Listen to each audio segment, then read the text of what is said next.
Il est 8 heures. En plein centre-ville, au milieu d'immeubles délabrés et insalubres, Sophie démarre sa journée de travail. Elle est agent immobilier.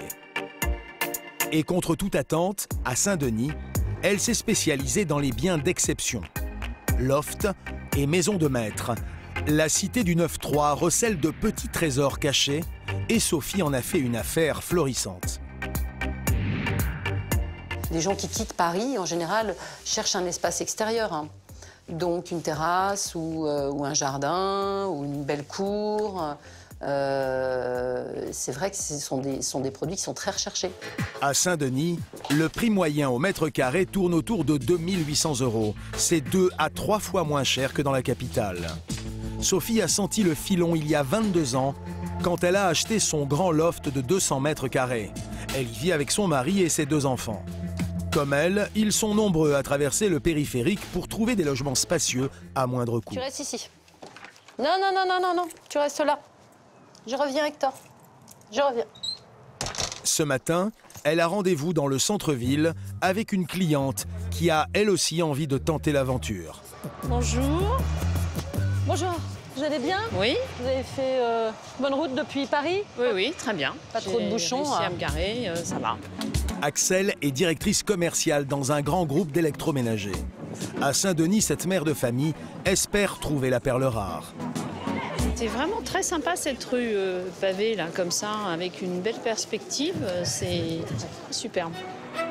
Sophie veut lui montrer un appartement de 88 mètres carrés, affiché à 340 000 € dans le centre-ville. Mais avant, elle tient à faire le tour du quartier. Face à la basilique, la rue de la République est l'axe principal de la ville. C'est aussi l'une des rues les plus criminogènes de Saint-Denis. Alors même si ce n'est pas très commercial, Sophie tient à alerter sa cliente. Il y a 3 règles à connaître à Saint-Denis. Axel, on évite de sortir son iPhone dans la rue. On a tendance à avoir le sac en bandoulière. Et puis en voiture, on ne laisse pas son sac à main sur le siège passager. Et après, on est tranquille. Voilà. Vous vous sentez comment dans cette ville? Alors, je dirais que c'est, comme on dit, on parle des minorités visibles, voilà. Donc, c'est nous un peu la minorité visible. Hein. Mais en tout cas, ça a l'air de bien se passer. Donc, au moins, c'est vivant. Et voilà. Il y a toujours du monde. Il y a toujours du monde, oui.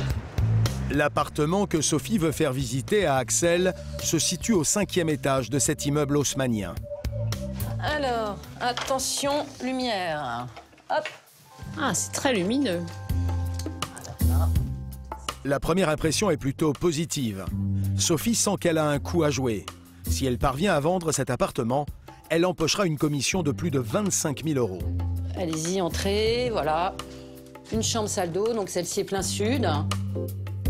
Au total, 5 pièces, 3 chambres, avec une grande cuisine tout équipée et un double séjour de 30 mètres carrés. Les petits plus, ce sont les 2 balcons côté cour et côté rue, avec une vue imprenable sur la ville, et encore plus. On aperçoit le Sacré-Cœur. Ah, on aperçoit le Sacré-Cœur. Ah Dans oui. la pollution de Paris. Ah oui, au bout là-bas, oui. À 340 000 €, cet appartement à 2 pas de Paris est une affaire. Mais il y a un petit hic, le parking, il n'y en a pas. Ça, c'est quand même important dans les critères. Moi, je peux me garer dans la rue, chercher. C'est pas possible. À la fois en temps et à la fois, je suis sûre d'avoir mes rétros cassés. Enfin. Sophie ne conclura pas la vente. Mais quelques semaines plus tard, sa cliente va craquer pour un autre bien du même genre, avec parking cette fois. À Saint-Denis, le quartier le plus prisé par sa clientèle se situe autour de cette rue très privilégiée à 700 mètres de la basilique, la rue des Ursulines. Des hôtels particuliers, des maisons de maître et un couvent classé monument historique. Ici, uniquement du haut de gamme. Les standards n'ont rien à voir avec le reste de la ville. Entre, Marianne. C'est surprenant. Dans ce quartier, les biens à la vente sont rares. Mais Sophie a dans son catalogue une demeure qui rencontre beaucoup de succès auprès de ses clients. Tu as donc un grand salon qui donne sur le jardin. La maison fait 170 mètres carrés. Mais l'atout majeur de cette propriété, c'est son jardin de 250 mètres carrés, une bouffée d'air aux portes de la capitale. Qu'est-ce que c'est calme en plus? Alors on n'entend rien. On peut jardiner, on peut planter, potager. À Paris, cette demeure se vendrait plusieurs millions d'euros. Ici, elle n'en vaut que 700 000. En moyenne, Sophie vend 12 appartements par an. Mais depuis quelques années, elle est confrontée à un nouveau problème. Car le centre de la ville s'est profondément transformé et ça ne plaît pas à tous les habitants. Les commerces de proximité dont raffolent ses clients ont peu à peu disparu. À leur place, une majorité de magasins communautaires. Des boucheries et des restaurants halal. Dans ce nouveau paysage, Sophie, l'agent immobilier, a du mal à s'y retrouver. Bonjour. Bonjour. L'un des rares commerces qu'elle fréquente encore, c'est cette cave à vin. L'une des seules boutiques du genre à Saint-Denis. Le dimanche, une poignée d'habitués s'y retrouvent. Voilà, notre nouveau lieu.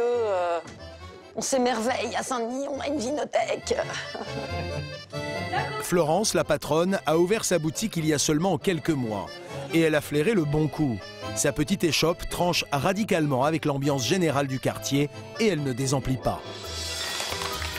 C'est possible d'avoir une assiette mixte Jambon fromage? Ouais. Très bien, ça tombe bien, c'est ce que je suis en train de faire. Super.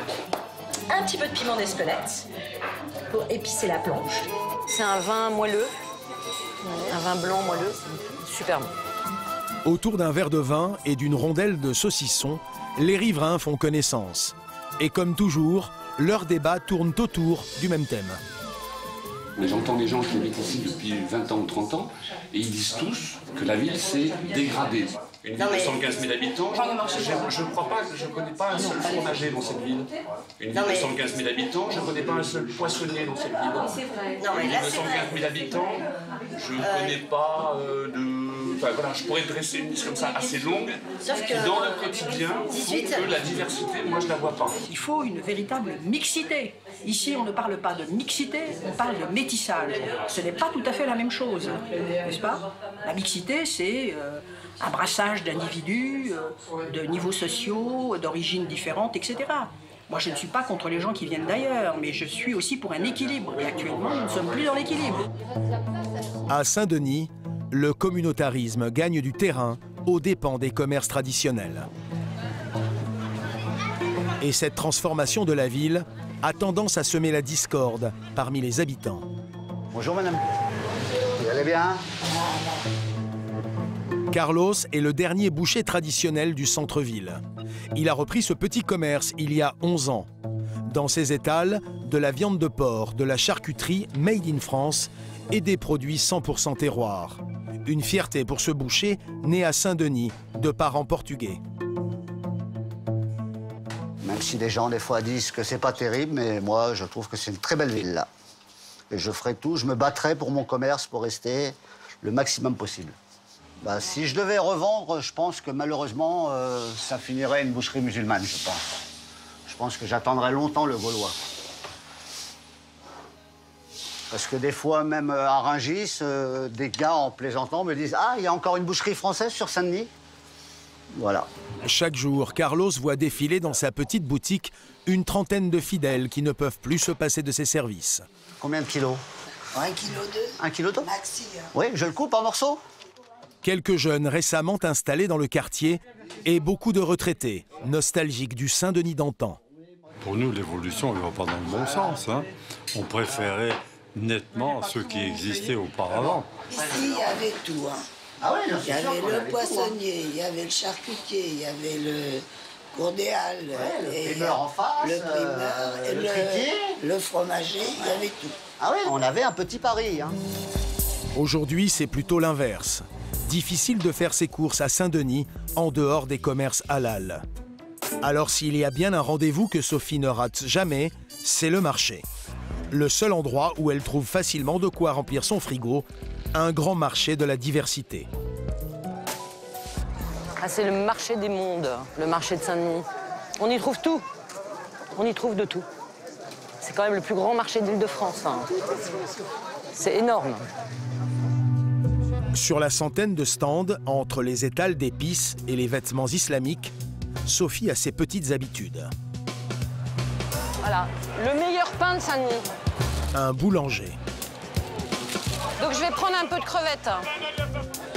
Un poissonnier. Et même un fromager, venu tout droit de Normandie. Un bout de tome de Savoie, s'il vous plaît. Ici, ces commerçants continuent à vendre leurs produits. Mais pour faire des affaires, certains ont dû s'adapter. Tu vas bien? Tes avocats, ils ont l'air pas mal. Janine, la patronne de ce commerce de fruits et légumes, fait ce marché depuis près de 40 ans. Pour garder sa clientèle, elle a dû trouver des astuces. Le malheur, c'est que nous, ici à Saint-Denis, j'ai beaucoup de clients qui s'en vont. Et les étrangers, c'est vrai qu'ils vont plus chez leurs commerçants à eux, viennent beaucoup moins chez nous. Alors on essaye de se divertir un peu en produits, on fait beaucoup plus de produits, on essaye de faire des produits plus maraîchers, plus, vous voyez, comme là on attaque un super melon, les fraises, les gariguettes, tout ça. On est obligé d'attaquer dans des choses que d'autres marchands de légumes ne font pas.